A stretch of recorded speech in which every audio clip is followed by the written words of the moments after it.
screech to a halt. Yo, look what I've got. Mirrors for the walls, they find the product. All right, guys, hey, I'm just going to go over real quick how I do the will kits. I know there's a video you can watch. I kind of just developed my own way. It's just kind of like similar to like the way I do Child Safe. Kind of build up to the life insurance.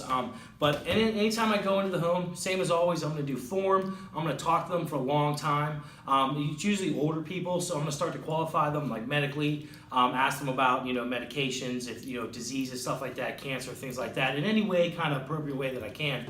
Just try to get information early. I'm going to talk about American Income. I'm going to talk about we're a union company. We handle benefits for over 20,000 unions. We used to only be exclusively 2 unions, but now we're public. We're allowed to branch out and give our benefits to people that aren't in unions, one of which is this will kit. A lot of people don't realize they don't actually need a will from an attorney. They can actually get these, and this is just fine. So I'll say that we used to give these to only union families. Now we can give these out. And then I'll just ask them, so I take it you're like in the point of your life where you're looking into like, final expenses and wills and stuff like that. And they're like, oh yeah. Then I'm gonna ask them, have you consulted an attorney?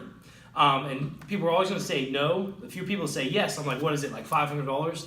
Every single person says yes. Mm-hmm. Most attorneys, their starting rate for wills is $500 and up.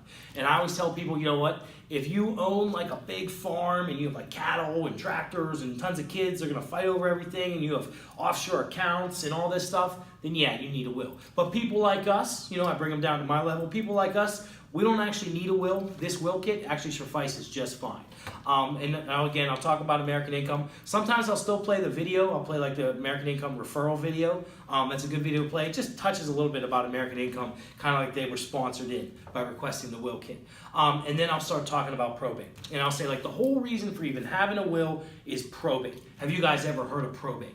I don't care if they have it or not. Every single time I'm going to say, well, what that is, it's real simple. Basically, when you die, everything gets frozen. So the government can charge inheritance tax to whoever it's going to go to.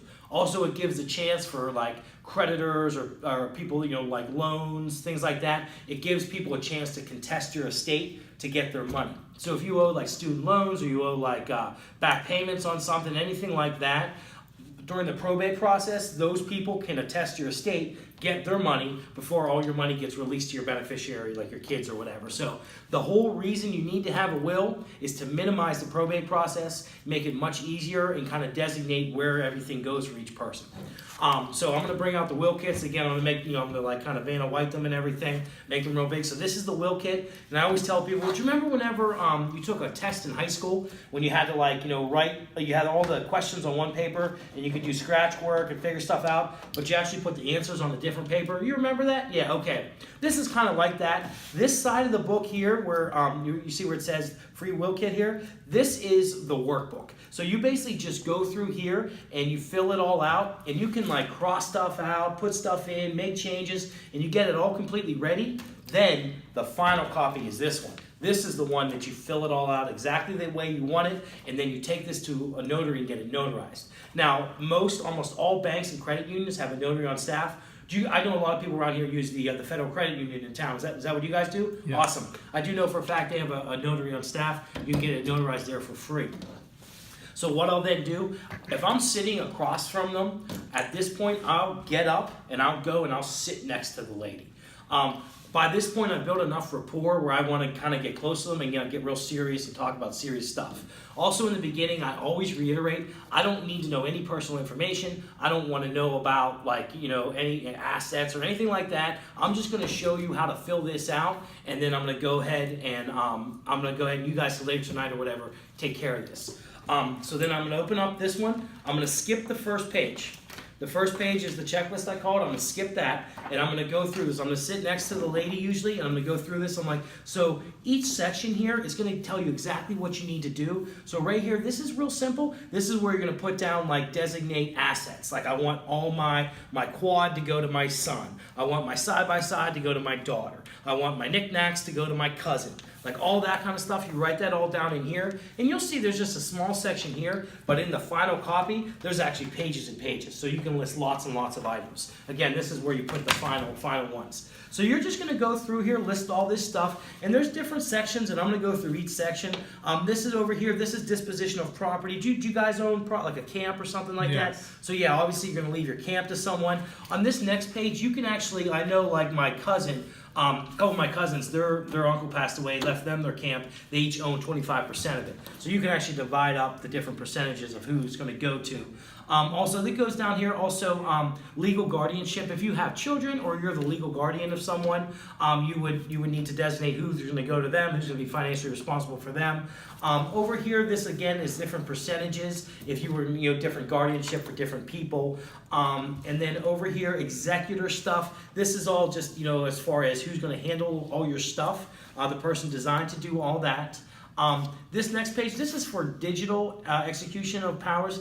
Also, if you own any sort of digital property like websites, offshore accounts, things like that, you'd want to include all that stuff there. So I basically just go through all these sections, bullshit a lot. I kind of cater it to whatever is to them, and I'll tell people this probably doesn't apply to you, and I'll cross stuff out with my pen, and I'll just be crossing stuff out just to kind of make it simple. Like, I know you don't own a website, right? You probably don't even have the internet. All right, cool. Cross that out. So I'll just start crossing shit out just to kind of make it easier for them. The main thing I'm going to focus on is showing them where to, how to designate assets and property. That's the main thing they're usually worried about.